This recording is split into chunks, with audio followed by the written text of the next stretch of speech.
Gostaria de dar uma parte aqui para o colega Dr. Carlos Dias, que ele tem um compromisso e ele fica à vontade.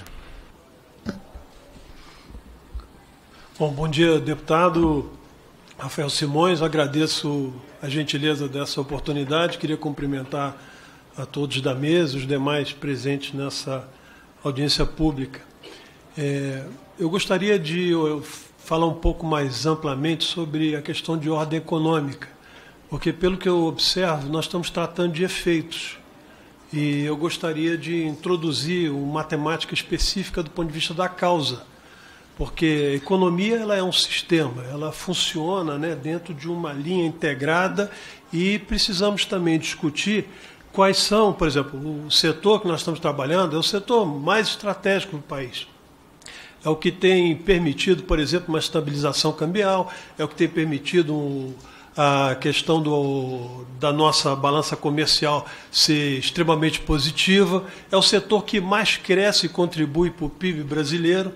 Nós estamos vendo a crise da indústria, nós estamos vendo a estagnação do setor de serviços e nós estamos vendo cada vez mais uma demanda crescente e o setor agro vamos dizer assim, comprometido, né, com o crescimento do país, avançando cada vez mais, apesar de todos os riscos que nós corremos.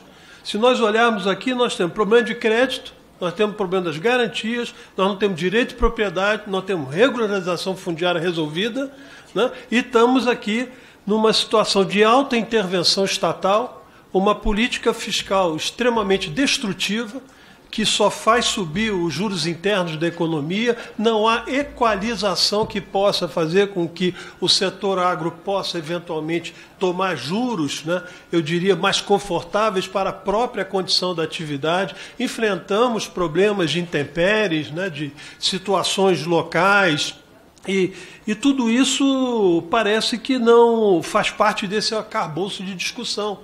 É lógico que essa legislação é importante, mas ela tem que ser observada a partir de pressupostos importantes, não só de política fiscal, mas também de política macroeconômica.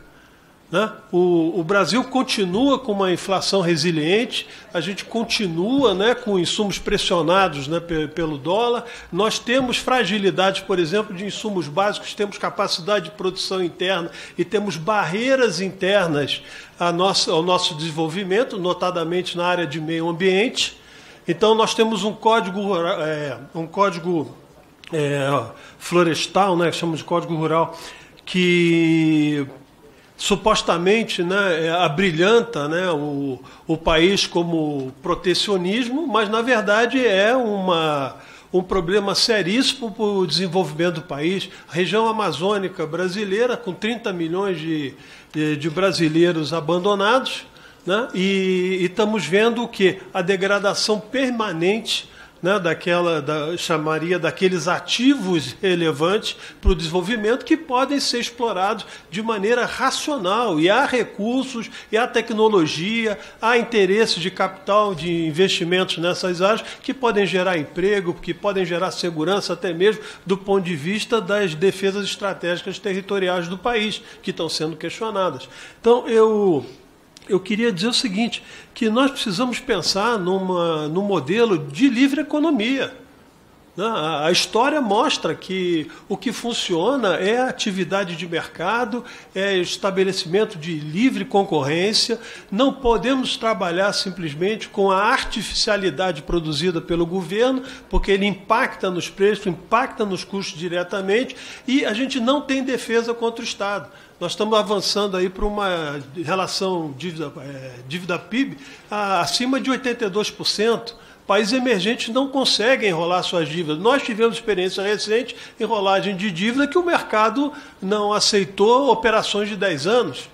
Então, o que nós temos que fazer? Eu acho que sentar um pouco no equilíbrio, pensar nesse modelo estatal intervencionista, fazer com que um setor como esse, que tem uma capacidade não só de ser exportador de commodities, mas incentivar a agroindústria, ter capacidade, por exemplo, de ter bens de valor agregado, Nós trabalhamos, por exemplo, no setor de carne, nós vemos como a coisa funciona. Funciona uma cartelização interna que prejudica o pequeno produtor e nós não temos uma condição de efetiva defesa, como os órgãos, por exemplo, de defesa administrativa conseguem, né, aceitar, por exemplo, que operações concentradas de mercado façam com que esses preços sejam artificialmente produzidos, né? E você tem pequenos compradores concentrados e você tem grandes fornecedores, por exemplo, no mercado de carne, e nós estamos esperando que haja uma solução e um debate.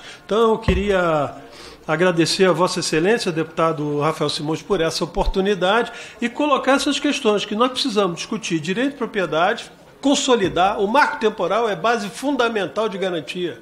Então, a gente não pode abrir mão dessa agenda. Segundo ponto, regularização fundiária. Terceiro ponto, burocracia excessiva, intervenção estatal na economia e o que está gerando essa ineficiência econômica.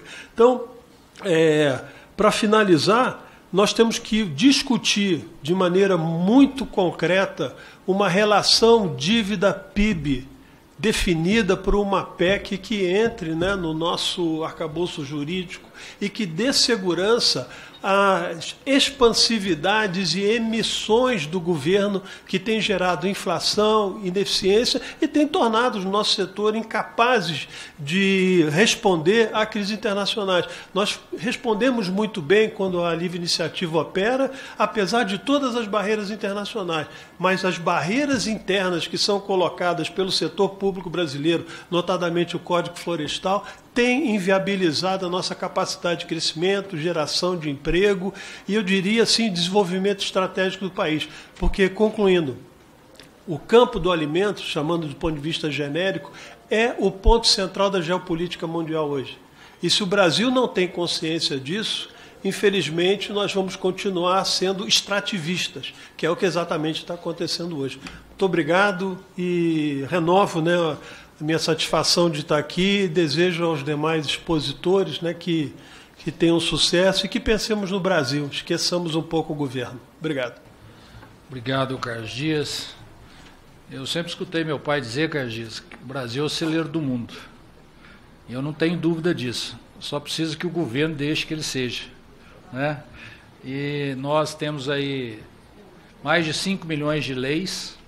Se nós pegarmos leis municipais, estaduais, federais, a maioria delas não se aplicam, e nós, advogados, daqui o representante da ordem, quando vamos aplicá-las, também não temos uma decisão com segurança, porque cada um agora resolveu julgar do seu jeito, da sua forma, tem um código de processo civil aqui, um código de processo civil lá, as coisas estão meio fora de ordem, e essa audiência pública é importante para que a gente possa escutar os mais diversos segmentos e buscar o ponto de convergência, que eu acho que é o Brasil. O Brasil que vai, com certeza, resolver o problema da comida do mundo.